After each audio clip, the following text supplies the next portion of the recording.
Welcome alpha. திரு இயேசு கிறிஸ்துவின் நாமத்தில் உங்களை வாழ்த்துக்கிறேன்.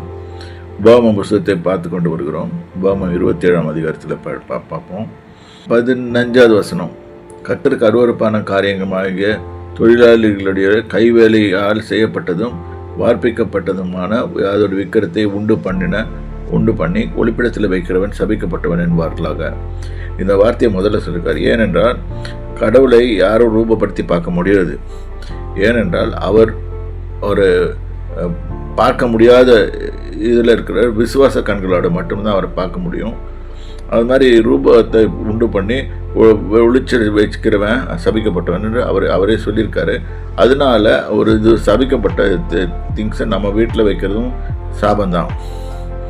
அடுத்தது, அதுக்கு ஜனங்கள் எல்லாரும் பிரதியுத்தரமாக ஆமேன் என்று சொல்ல கடவார்கள், அதுவும் போட்டிருக்கு. அடுத்தது, தகப்பனையும் தாயையும் தூஷிக்கிறவன் சபிக்கப்பட்டவன் என்று என்பார்களாக. ஜனங்கள் எல்லாரும் ஆமேன்.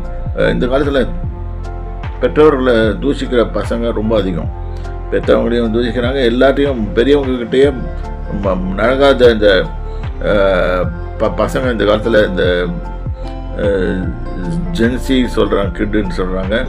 சில பேர் நல்லா இருக்காங்க, சில பேர் ரொம்ப மோசமாக இருக்கிறாங்க. இதெல்லாம் தேசத்தை சாபத்தை நோக்கி கொண்டு போகும். ஸோ சபிக்கப்பட்டவன் என்பார்களாக. ஜனங்கள் எல்லாரும் ஆமேன் என்று சொல்ல கடவர். அடுத்தது, பிறனுடைய எல்லைக்குறியை ஒற்றி போடுகிறவன் சபிக்கப்பட்டவன். இப்போ பவுண்ட்ரிஸ் இருக்குது. ஒரு வீட்டுக்கு வீடு பவுண்ட்ரி இருக்கும், இல்லாட்டி நிலத்துக்கு நல்ல பவுண்ட்ரி இருக்கும். இந்த பவுண்ட்ரியை மாற்றி போட்டாலே அது சபிக்கப்பட்டவன் என்று என்பீர்களாக. ஜனங்கள் எல்லாரும் ஆமேன் என்பார்கள். இதுக்கும் சொல்கிறாரு, எல்லைக்குரிய மாற்றக்கூடாது, எல்லைக்குரிய மாற்றுகிறவன் சபிக்கப்பட்டவன் என்று கர்த்தர் சொல்லுகிறார். ஆகவே நாமளும் எல்லைக்குரிய மாற்றாமல் எப்படி ஒழுங்காக எல்லைக்குரிய இருந்ததோ அந்த எல்லைக்குரியிலே இருந்து கர்த்தரை பிரியப்படுத்த வேண்டுமா இருக்கணும். ஏன்னா இது எப்படி இருக்குன்னா அடுத்தவனோட நிலத்தை அபகரிக்கிற மாதிரி இருக்குது.